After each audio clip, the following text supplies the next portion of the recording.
Hello students and welcome to the session. आज हम लोग जो टॉपिक डिस्कस करने वाले हैं वो है टेंजेंट्स टू द सर्कल।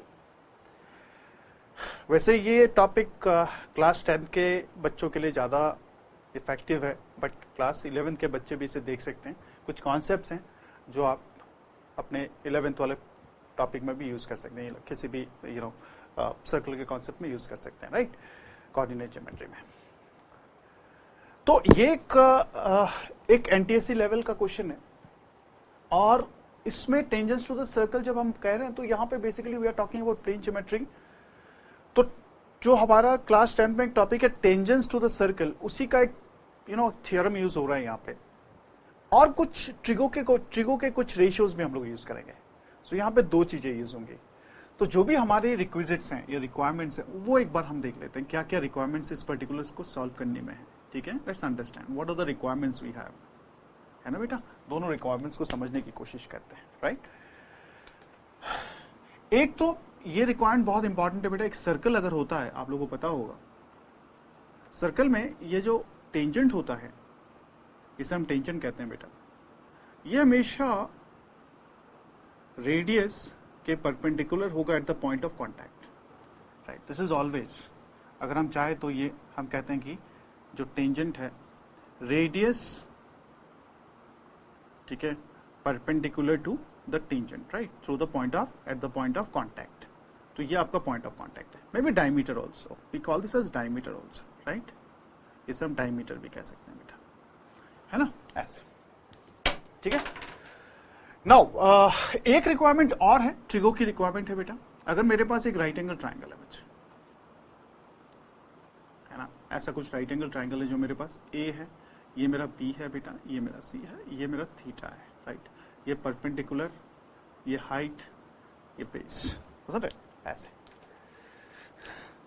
तो एक रिक्वायरमेंट इसका ये है कि यहाँ पे हम वही sine theta, cos theta, tan theta, दोनों में से कोई एक रेशियो हम यूज करेंगे, तीनों में से, ठीक है। देखते हैं हम कौन सा यूज कर सकते हैं, ठीक है ना। तो साइन थीटा जो होता है बेटा पी अपॉन एच होता है, ये बी अपॉन एच होता है, ये आपको पता ही है, पी अपॉन बी में, इसमें आप सबको ये रेशियोज पता है, ठीक है।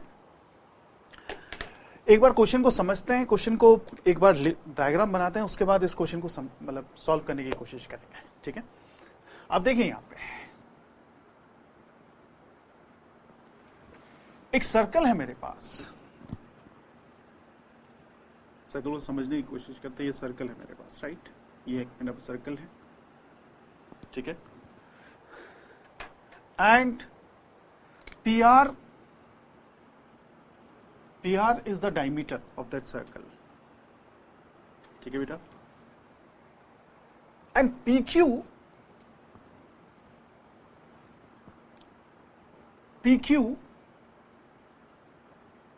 is the tangent, तो ये आपका टेंजेंट होगा। PQ is one tangent and we have the RS, ये आपके दो, ये हमेशा ऐसे आप आइडेंटिफाई करना, नहीं तो गलत हो जाएगा, फिर इधर अंडरलाइन कर लेना, ठीक है बेटा। ये आपका RS हो गया,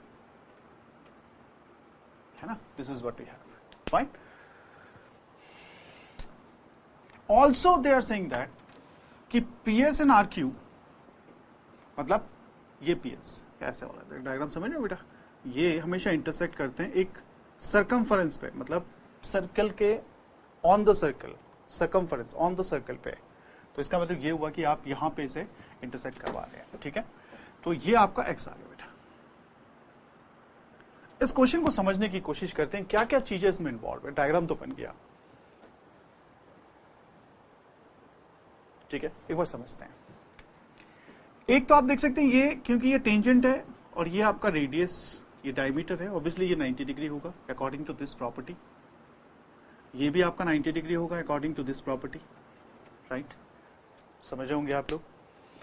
उसके बाद आप देखेंगे ये वाली एंगल भी 90 डिग्री होगी, देखना, मतलब यहाँ पे तीन चीजें, एक तो आपके पास ये ट्रायंगल है ना, ये QPR, एक ट्रायंगल ये, उसके बाद आपके पास एक ट्रायंगल ये आ रहा है, ठीक है, PRS, एक ट्रायंगल ये, ठीक है ना। और एक ट्रायंगल और है जो यहां पर ये 90 डिग्री है बेटा, ये भी हम देख लेते हैं, तो इसे भी हमें कंसिडरेशन में लाना होगा. This is P and this is R, right. तो आप देख सकते हैं ये 90 डिग्री. अच्छा, ये 90 डिग्री क्यों है? Because angle in a semi circle is 90 degree. ठीक है, angle in semi circle is right angle, right. ये कॉन्सेप्ट हमें पता है, ये क्लियर है, राइट. इसके बाद हम इसमें हमें निकालना क्या है, ये हमें देखना है बेटा. निकालना क्या, 2R जो है वो root of P Q plus R S upon 2 P Q into R S upon P Q plus R S, right. So that means हम यहां पे